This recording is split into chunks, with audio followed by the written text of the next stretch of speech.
warahmatullahi wabarakatuh. Perkenalkan, nama saya Nia Rahmadani, NIM 2023 0501030111. Saya dari Program Studi Manajemen Bisnis Syariah, Fakultas Ekonomi Bisnis Islam. Saya mahasiswa dari Institut Agama Islam Negeri Kendari. Di video kali ini saya akan menjelaskan materi dari kelompok pertama sampai kelompok 6 guna memenuhi tugas UTS pengantar akuntansi. Selamat menyaksikan. Baik, langsung saja ke PowerPoint yang pertama, yaitu mengenai definisi akuntansi. Pengertian akuntansi. Akuntansi sering disebut sebagai the language of business. Hal ini karena kegiatan akuntansi sering digunakan di kalangan dunia usaha. Secara umum, kata akuntansi berasal dari bahasa Inggris account yang berarti perkiraan. Secara luas, akuntansi dapat didefinisikan, yaitu akuntansi adalah surat seni untuk melakukan pencatatan, pengelompokan, pengiktisaran, dan pelaporan serta penganalisisan terhadap transaksi-transaksi ekonomi perusahaan guna pengambilan suatu keputusan. Nah, teman-teman, dalam akuntansi ada proses yang harus kita ketahui. Proses akuntansi akan terus berulang setiap periodenya, mulai dari transaksi keuangan sampai dengan penyusunan laporan keuangan. Proses akuntansi terdiri dari 3 tahap, yaitu pertama, pencatatan dan penggolongan, kedua, pengiktisaran atau peringkasan, dan ketiga, pelaporan dan penganalisaan. Next, prinsip-prinsip akuntansi. Dalam akuntansi ada 5 prinsip dasar. Yang pertama, prinsip biaya historis. Kedua, prinsip pengakuan pendapatan. Ketiga, prinsip mempertemukan. Keempat, prinsip konsistensi. Dan terakhir, prinsip pengungkapan penuh. Next, selanjutnya, klasifikasi perusahaan. Ada 3 klasifikasi perusahaan, yaitu pertama, perusahaan jasa, kedua, perusahaan dagang, dan ketiga, perusahaan manufaktur. Selanjutnya, konsep perusahaan dan bisnis.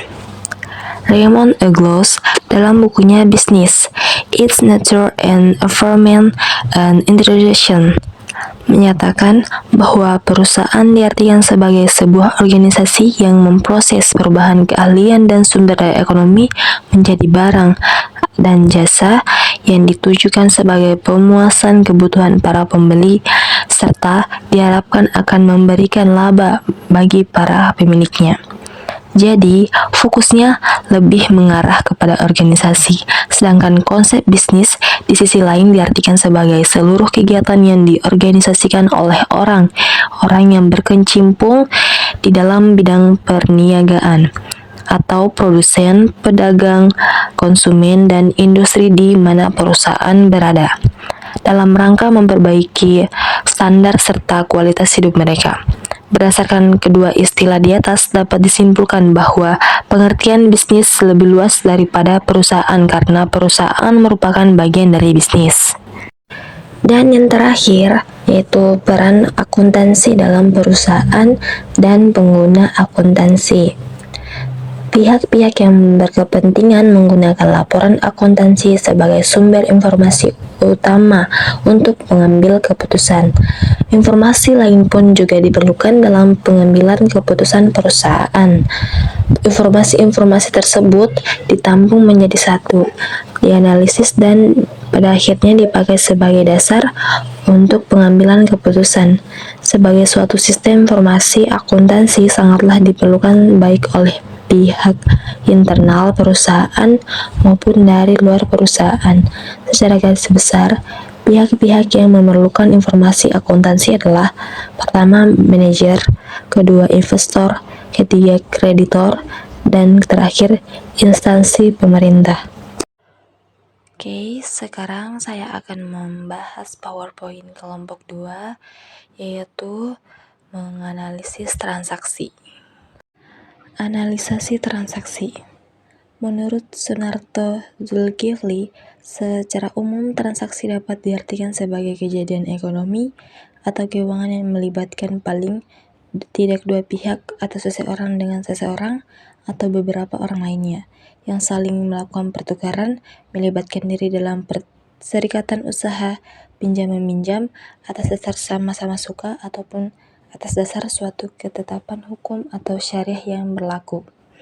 Menurut Kamus Besar Bahasa Indonesia, transaksi adalah persetujuan jual beli dalam perdagangan antara pihak pembeli dan penjual.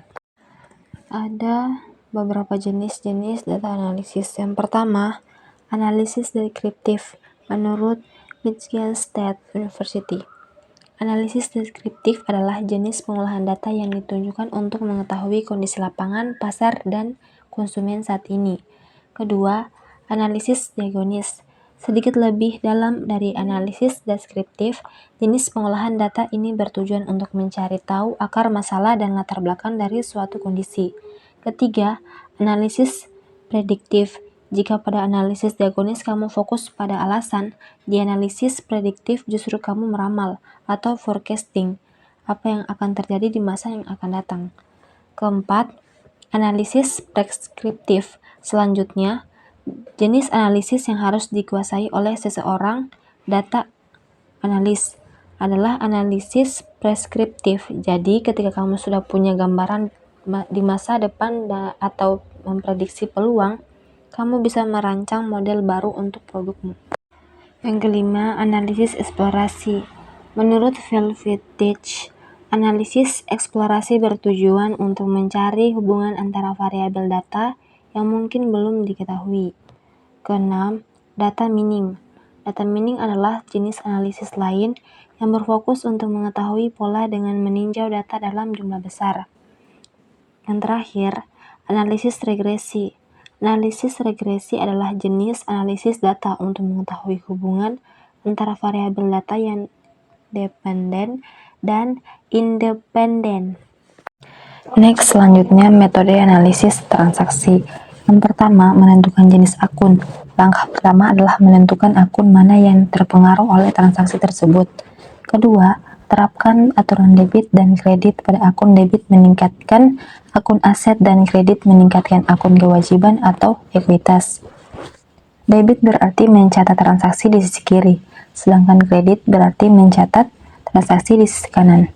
Ketiga, catat transaksi dalam jurnal setelah selesai menganalisis transaksi dan telah menentukan akun yang terlibat dan di mana transaksi perlu didebit dan dikreditkan. Kamu siap untuk mencatatnya dalam jurnal. Ada 5 manfaat dari adanya analisis transaksi dalam akuntansi. Yang pertama, untuk mengetahui posisi keuangan periode tertentu. Kedua, untuk menganalisa kelemahan perusahaan yang ada. Ketiga, untuk mengetahui kelebihan perusahaan yang dimiliki. Keempat, untuk mengetahui langkah lanjutan pengambilan keputusan. Dan terakhir, sebagai bahan evaluasi dan penilaian kerja. Selanjutnya, jenis transaksi keuangan. Yang pertama, jenis transaksi akuntansi berdasarkan hubungan kelembagaan, yaitu transaksi eksternal dan internal. Transaksi eksternal melibatkan perdagangan barang dan jasa.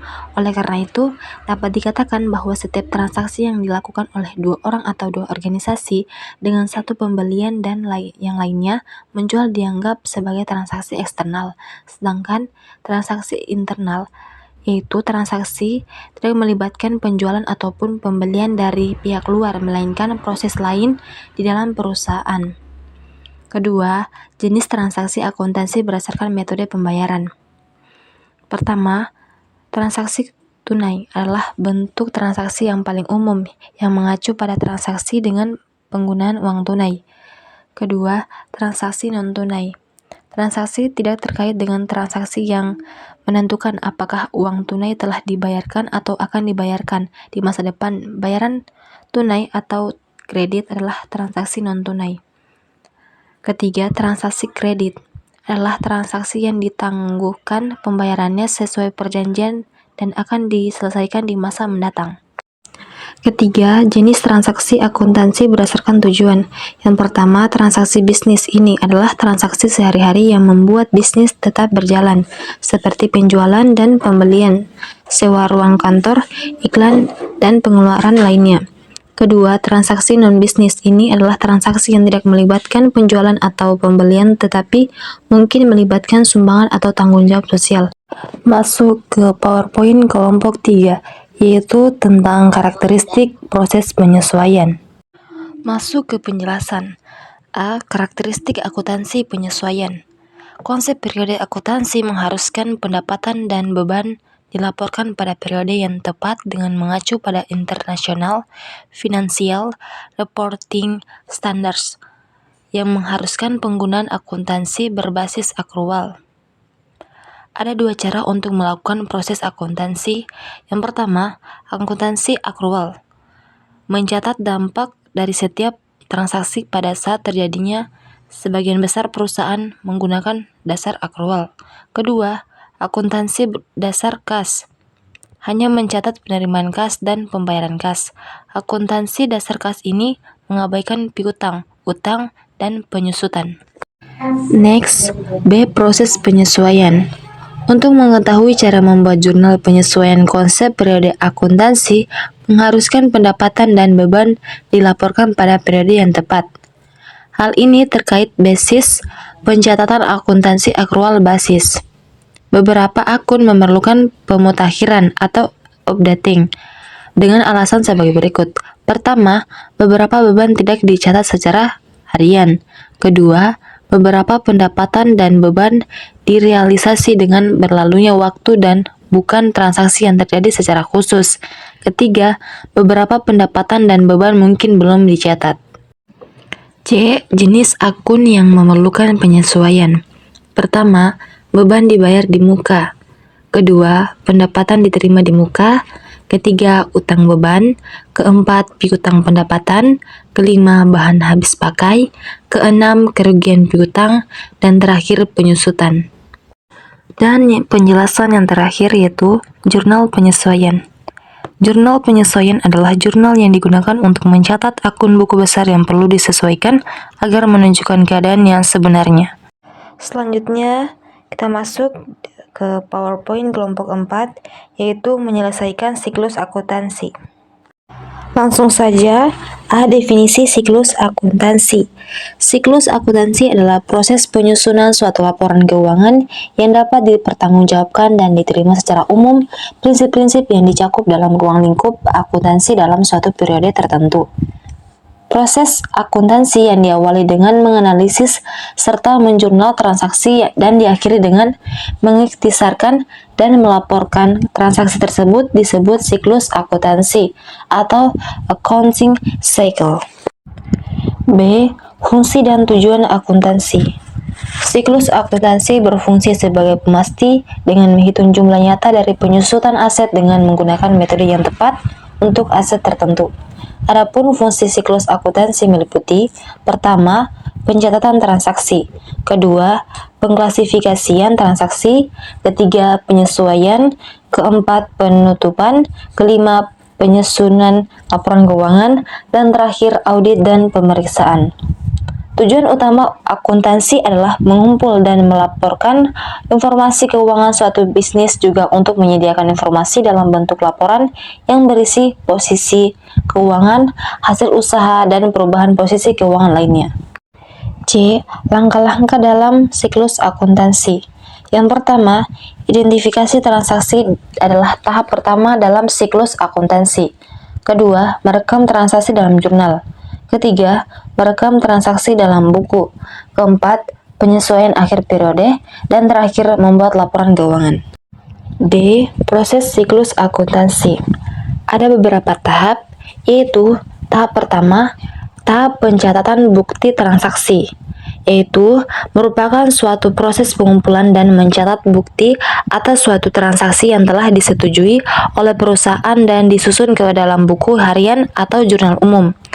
Kedua, tahap pengikhtisaran. Pada tahap ringkasan ini, kita harus melalui dalam beberapa langkah seperti berikut. Pertama, neraca saldo. Kedua, jurnal penyesuaian. Ketiga, kertas kerja. Keempat, jurnal penutup. Dan kelima, neraca saldo setelah penutup. Tahap ketiga yaitu tahap pelaporan. Ada beberapa tahap untuk melakukan analisis laporan akuntansi sebagai berikut. Yang pertama, laporan laba rugi. Kedua, laporan perubahan modal. Ketiga, kertas kerja. Keempat, jurnal penutup. Dan terakhir, penutup akun buku besar. Penyelesaian siklus akuntansi. Pertama, neraca lajur. Seringkali menggunakan kertas kerja berupa neraca lajur untuk mengumpulkan dan meringkas data mereka butuhkan dalam rangka menyiapkan laporan keuangan. Adapun urutan tahapan dalam menyiapkan kertas kerja adalah sebagai berikut. Pertama, menyiapkan neraca saldo sebelum penyesuaian.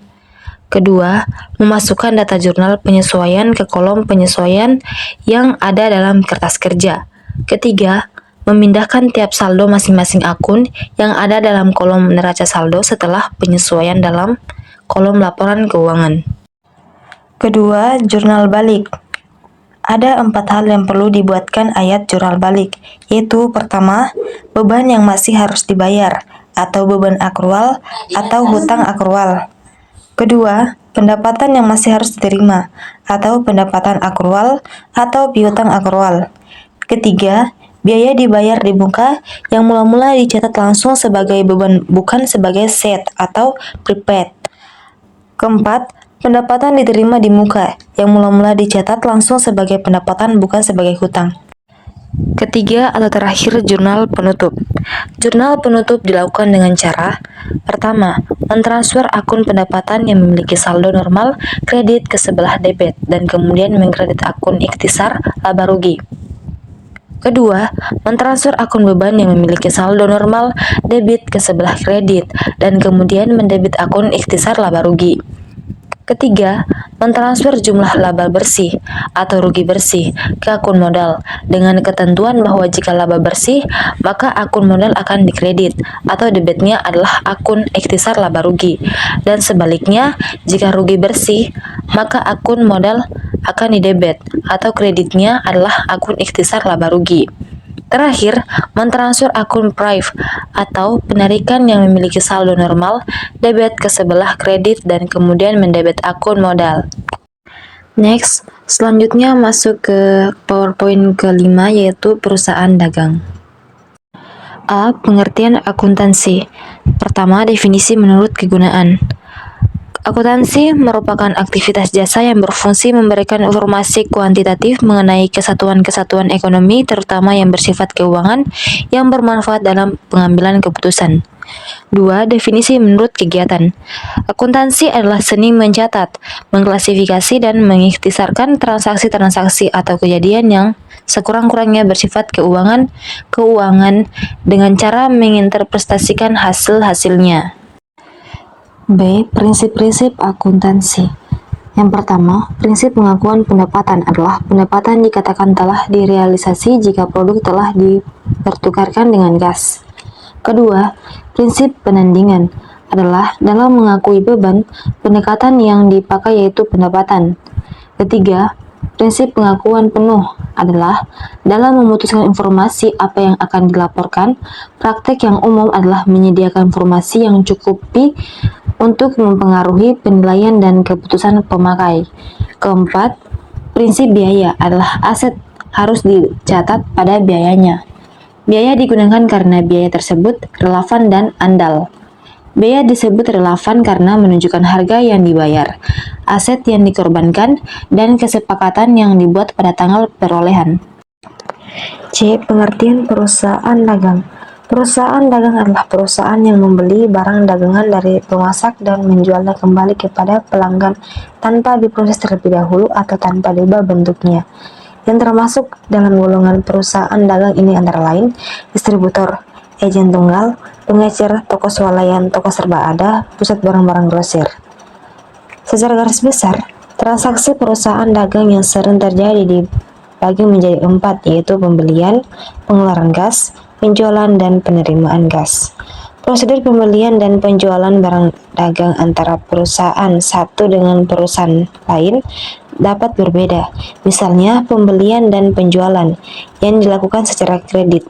Ketentuan mengenai cara pembayaran kreditnya dapat berbeda-beda. D. Ciri-ciri perusahaan dagang. Yang pertama, pendapatan utama perusahaan berasal dari penjualan barang dagang. Kedua, biaya utama perusahaan berasal dari harga pokok barang yang terjual serta biaya usaha lainnya. Ketiga, tujuan utama perusahaan ialah mencari laba dari penjualan barang dagang dengan harga yang lebih tinggi daripada harga lainnya. Keempat, terdapat akun persediaan barang dagang dalam akuntansi perusahaan, berperan sebagai perantara, produsen, dan konsumen. E. Karakteristik perusahaan dagang. Yang pertama, memiliki aktivitas utama berupa membeli, menjual, menyimpan di gudang, penyimpanan, dan kembali menjual. 2. Tidak melakukan proses produksi barang. Ketiga, perhitungan total keuntungan berpatokan dengan total hasil penjualan dikurangi biaya pembelian dan biaya operasional. Keempat, perusahaan tidak melakukan proses produksi terhadap barang-barang yang dijual. Kelima, barang yang dijual langsung dijual tanpa melalui proses pengolahan atau perubahan sedikit pun. F. Jenis-jenis perusahaan dagang. Yang pertama, berdasarkan produk yang diperdayakan, yaitu perusahaan dagang barang produksi dan perusahaan dagang barang jadi. Kedua, berdasarkan macam konsumen yang terlibat, yaitu perusahaan dagang benar, perusahaan dagang perantara, dan terakhir perusahaan dagang pengecer. Yang terakhir, siklus akuntansi perusahaan dagang. Yang pertama, mencatat transaksi jurnal umum. Kedua, mencatat di buku berpembantu. Ketiga, membuat neraca saldo sebelum disesuaikan. Keempat, jurnal penyesuaian. Kelima, neraca saldo telah disesuaikan. Keenam, membuat laporan keuangan. Ketujuh, membuat lembaran kerja akuntansi. Delapan, membuat jurnal penutup. Dan 9, neraca saldo telah ditutup. Juga membuat jurnal pembalik. Baik, ini adalah materi yang keenam atau PowerPoint yang keenam, yaitu persediaan. Langsung saja masuk ke pembahasan, yaitu persediaan merupakan unsur paling aktif dalam perusahaan dagang dan salah satu syarat pokok yang harus dipenuhi serta dimiliki oleh suatu perusahaan di dalam aktivitas perdagangan karena dalam perdagangan yang diperdagangkan adalah persediaan tersebut. Akuntansi persediaan. Ada beberapa kriteria, yaitu A. Barang atau perlengkapan yang digunakan dalam rangka kegiatan operasional pemerintah. B. Barang atau perlengkapan yang digunakan dalam proses produksi. C. Barang dalam proses produksi. Produksi yang dimaksud untuk dijual atau diserahkan kepada masyarakat. D. Atau terakhir, barang yang disimpan untuk dijual.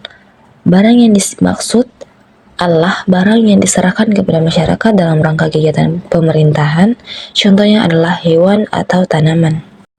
Selanjutnya, tujuan dan fungsi persediaan.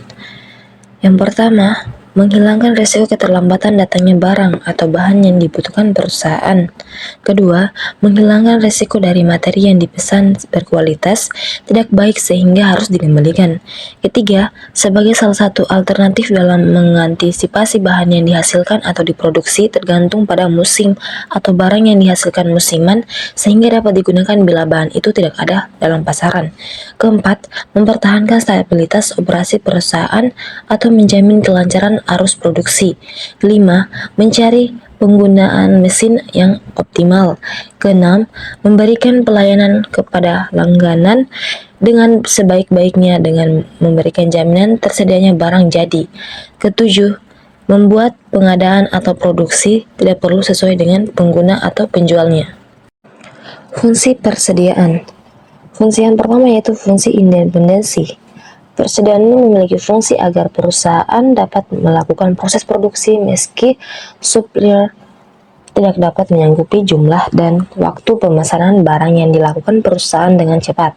Kedua, fungsi ekonomis. Persediaan memiliki fungsi agar perusahaan dapat menggunakan seluruh sumber daya yang dimiliki oleh perusahaan dalam menjalankan kegiatan operasional perusahaan. Yang ketiga, fungsi antisipasi. Persediaan ini memiliki fungsi agar perusahaan dapat melakukan antisipasi pada perubahan permintaan konsumen. Jenis-jenis persediaan. Jenis-jenis persediaan akan berbeda sesuai dengan bidang atau kegiatan normal usaha perusahaan tersebut. Berdasarkan bidang usaha perusahaan dapat berbentuk perusahaan industri atau manufaktur, perusahaan dagang maupun perusahaan jasa. Untuk perusahaan industri, maka jenis persediaan yang dimiliki adalah persediaan bahan baku, barang dalam proses persediaan barang jadi, serta bahan pembantu yang akan digunakan dalam proses produksi. Dan perusahaan dagang, maka persediaannya hanya satu, yaitu barang dagang. Metode penilaian persediaan yaitu alokasi or masuk pertama keluar. Alokasi harga. Pada metode ini, biaya dapat dialokasikan ke barang yang terjual selama periode berjalan dan ke barang yang ada di tangan pada akhir periode berdasarkan biaya aktual dari unit tersebut, or masuk pertama keluar. Metode yang masuk pertama, keluar pertama atau first in first out dibuat dengan asumsi bahwa barang yang pertama dibeli, barang itu pula yang terlebih dahulu dikeluarkan jika terjadi penjualan. Mungkin itu aja yang bisa saya sampaikan dalam menjelaskan materi dari kelompok pertama sampai kelompok 6. Bila ada salah kata, mohon dimaafkan karena saya hanyalah manusia biasa yang tak luput dari kesalahan. Syukron, wassalamualaikum warahmatullahi wabarakatuh.